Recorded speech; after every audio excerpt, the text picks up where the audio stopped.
Hello everyone, कैसे हैं आप। हाजिर हूँ नई वीडियो के साथ। नया टॉपिक, इम्पोर्टेंट भी और इंटरेस्टिंग भी। हर तरह के स्टूडेंट के लिए इम्पोर्टेंट है, चाहे टीचर है, एस्पिरेंट है या फिर स्टूडेंट और बिगिनर और लर्नर है। स्टार्ट करते हैं आज का topic. Adverbial use of no, not और नन। अब ये तीन वर्ड है, काफ़ी फेमिलियर वर्ड है, नो, नॉट और नन। अब बहुत बार ये भी रहता है कहाँ पर नो आता है, कहाँ पर नॉट और कहाँ पर नन। अब बताएंगे इनकी पेक्यूलियरिटीज़ क्या है और इनका मीनिंग नेगेटिव ही रहता है या कुछ और हो जाता है जब विशेष सर्कमस्टेंसेज में इनका प्रयोग होते हैं। तो स्टार्ट करते हैं। फर्स्ट, जब नो, अब फर्स्ट में नो है, जब नो का प्रयोग पॉजिटिव एडजेक्टिव है फर्स्ट डिग्री, जैसे गुड, बेटर, बेस्ट में गुड, बैड, वर्स्ट, वर्स्ट में बैड, इस तरह फर्स्ट वाली डिग्री। जब नो का प्रयोग पॉजिटिव डिग्री फर्स्ट डिग्री से पहले होता है, अर्थात उससे पहले आ जाएगा, और यह लगभग अपने आप में एडजेक्टिव होता है, उस टाइम पर ये नो का मतलब नहीं होगा, बल्कि एडजेक्टिव, विशेषण का काम करेगा, और इससे एडजेक्टिव की तरह नाउन की विशेषता बताता है। और ये क्या करेगा, एडजेक्टिव की तरह, जैसे एडजेक्टिव, ये एडजेक्टिव बन जाता है। कब बन जाता है, जब ये पॉजिटिव एडजेक्टिव से पहले आता है, और ये काम भी एडजेक्टिव का करेगा, ना कि नहीं का। समझ में आया है ना। इंटरेस्टिंग। देखते हैं example. They had no warm clothing. अब यहाँ नो का मतलब नहीं है। They had no warm clothing. There are no stupid scholars in this class. अब देखें, वार्म, अब ये पॉजिटिव डिग्री है, फर्स्ट वाली, फर्स्ट डिग्री। यहाँ पे स्टूपिड विशेषण है, एडजेक्टिव है, ये दोनों। अब इनसे पहले आ गया, इसने कहा था इनसे पहले आ जाए, तो ये फिर क्या आ जाता है, फिर ये नहीं बताएगा, ये इसका मीनिंग नहीं है। अब ये क्या है, एक एडजेक्टिव का काम करेगा। They had no warm clothing, meaning क्या हो गया, they had no warm clothing. Clothing कैसी है, no warm. They are no stupid scholar in the class. Class के अंदर stupid student, no stupid, stupid है नहीं, इसका मतलब they are, everyone is non stupid. अब क्लोथिंग कैसी है उसकी, नो वार्म। समझ में आया। अर्थात नो वार्म का मतलब गर्म नहीं, दूसरे कपड़ों को रिफ्लेक्ट कर रहा है। समझ में आ गया, गुड। तो यहाँ पर ये नहीं है, बल्कि इसकी बजाय एडजेक्टिव का काम कर रहा है। नेक्स्ट देखें। अगर नो का प्रयोग, ये जो नो है उसका प्रयोग कंपैरेटिव डिग्री, अब कंपैरेटिव होता है दूसरी second degree, positive first degree जैसे गुड, और कंपैरेटिव होता है सेकंड, जैसे बेटर, बैड की दूसरी हो जाएगी वर्स, ग्रेट की ग्रेटर, दूसरी डिग्री से पहले होता है, तो भी यह एडजेक्टिवल होता है, तो उस टाइम पर भी एडजेक्टिव का काम करेगा। इसका मतलब नहीं होता, ये एडजेक्टिव है, विशेषता बताता है। एग्जाम्पल देख लें। Have you no cheaper cigarettes than this. इनसे क्या चीप सिगरेट नहीं है। There is no cleverer boy in the class than Tom. Tom से ज्यादा कोई क्लेवर बच्चा नहीं है। तो अब यहाँ पर नहीं का मतलब नहीं है, बल्कि ये एडजेक्टिव का काम कर रहा है। There is no cleverer boy in the class than Tom। इसका मतलब टॉम सबसे क्लेवर बच्चा है। इसका मतलब वो कहीं से नहीं, तो इसका मतलब ये सबसे चीपर सिगरेट है, सबसे चीपेस्ट। तो यहाँ पे एडजेक्टिव का काम कर रहा है। समझ में आया होगा, गुड। और इनका यूज भी इंटरेस्टिंग है।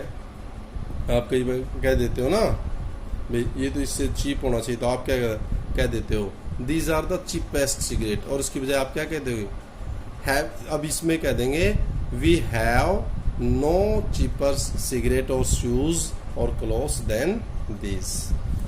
नेक्स्ट। लेकिन यदि एट्रीब्यूट होता है गुण, एट्रीब्यूटिव एडजेक्टिव, अर्थात किसी की गुण और किसी की विशेषता बताता है, जो चाहे पॉजिटिव हो या कंपैरेटिव। जब आप किसी की क्वालिटी आप बता रहे होते हैं, गुण बता रहे होते हैं, चाहे वो पॉजिटिव फर्स्ट डिग्री हो या कंपैरेटिव सेकंड डिग्री हो, तो उससे पहले इनडेफिनिट आर्टिकल। इनडेफिनिट आर्टिकल का मतलब ए और एन। आर्टिकल का भी एक वीडियो बना हुआ है, पूरी डिटेल है। शायद आपको किसी भी बुक के में इतना ज़्यादा डिटेल डिस्क्रिप्शन ना मिले उसको जरूर देखना है। और उससे पहले कह रहा है पॉजिटिव और कंपेरेटिव 2 डिग्री हैं, उनसे पहले ए या एन आ जाए तो नो की बजाय नोट का प्रयोग होगा, फिर वहां आप नो नहीं लगा सकते।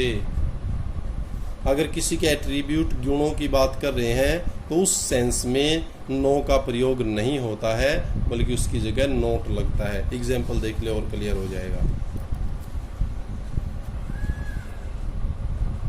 एग्जाम्पल देखें, there is not a stupid scholar in the class. Class में कोई स्टूपिड स्टूडेंट नहीं है। अब यहाँ ए आ गया, ये इंडेफिनिट, तो यहाँ पे नो वैसे होता तो नो स्टूपिड स्कॉलर आता, लेकिन यहाँ पे क्या आ गया, अगर ए है, ए एन आ गया है तो यहाँ पर नॉट। बताओ समझ में आया ना? तो ये एक रूल ये पता लग गया आपको। Good, okay. इसका मतलब ए और एन नहीं है तो नो, और वो आ गया है तो नो।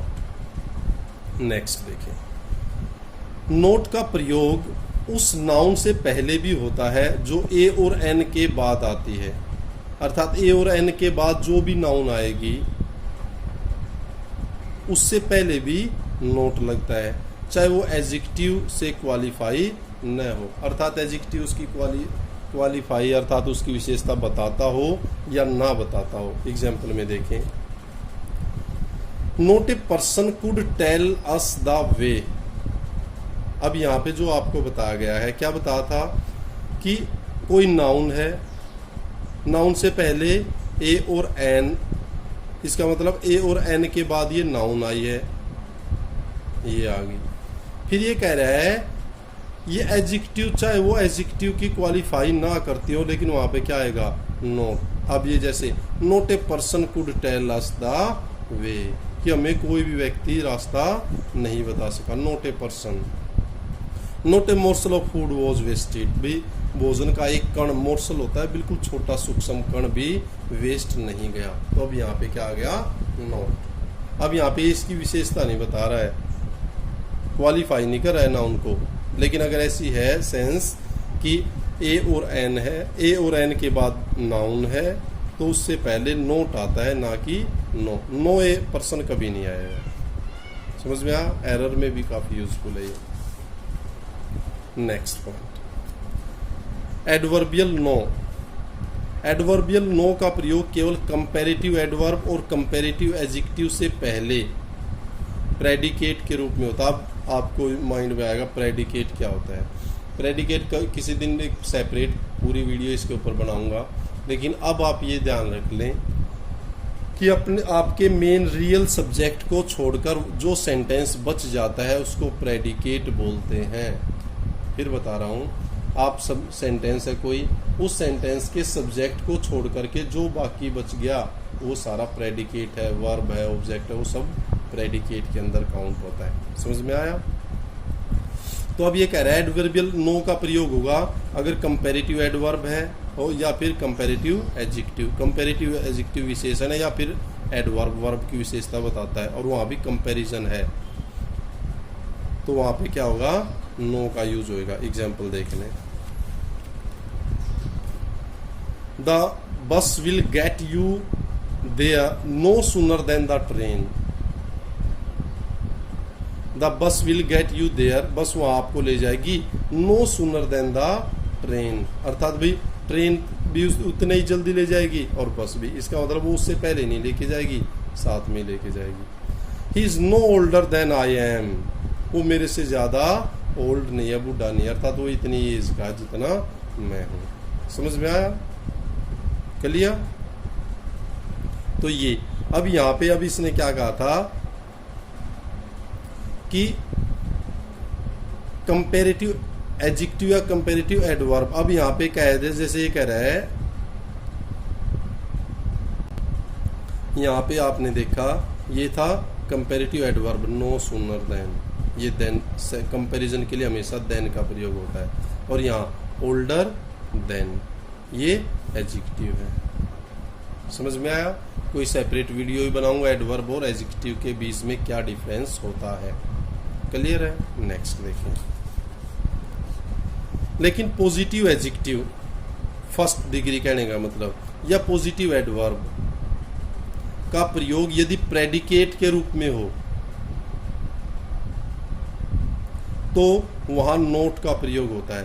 कंपैरेटिव में नो आएगा और फर्स्ट डिग्री है पॉजिटिव है उसमें नोट आएगा। समझ में आ गया? देख लें। She is not very well today, अब ये वेरी वेल, अब ये एडवर्ब है। That clock is not right, वो घड़ी ठीक नहीं है, अब ये राइट आपकी पॉजिटिव एडजेक्टिव है। बताओ समझ में आया नहीं भी? समझ में आया होगा। Keep on enjoying, keep on learning, stay safe, stay healthy. Thank you, thanks a lot. Next, adverbial none. No का हमने देख लिया, नोट का देख लिया। तो एडवर्बियल नन का प्रयोग उस समय होता है, उस टाइम पे हम यूज करेंगे जब टू, अब मैंने कहा था इसको टू बोलते हैं लेकिन ये टू ही होता है, टू के बाद पॉजिटिव एडवर्ब या पॉजिटिव एडजेक्टिव हो। इसका मतलब इसका प्रयोग तब करेंगे जब टू के बाद पॉजिटिव एडवर्ब या पॉजिटिव एडजेक्टिव पहले वाली डिग्री या एडवर्ब हो। अब देख लेते हैं। His health is none too good, भी ज़्यादा अच्छी नहीं है, तो यहाँ पर टू आया हुआ है तो वहाँ ना नो लगाएंगे ना नोट, बल्कि क्या आएगा? None. We arrived none too soon, भी ज़्यादा जल्दी नहीं आए। तो अब यहाँ पे अगर टू आया हुआ है तो उस सेंस में अब यहाँ ये एडवर्ब आ गई सून और ये आ गया पॉजिटिव एडजेक्टिव। ये इसका मतलब अगर पॉजिटिव एडवर्ब या पॉजिटिव एडजेक्टिव आ जाए और उससे पहले टू है तो उस टाइम पर नो या नोट नहीं आएगा बल्कि नन आएगा। ये सारी चीज़ें आपको ध्यान रखने की थी और ये तीनों का यूज अब आप सीख चुके हैं। Keep on enjoying, keep on learning. Be happy always. Thank you. Thanks a lot.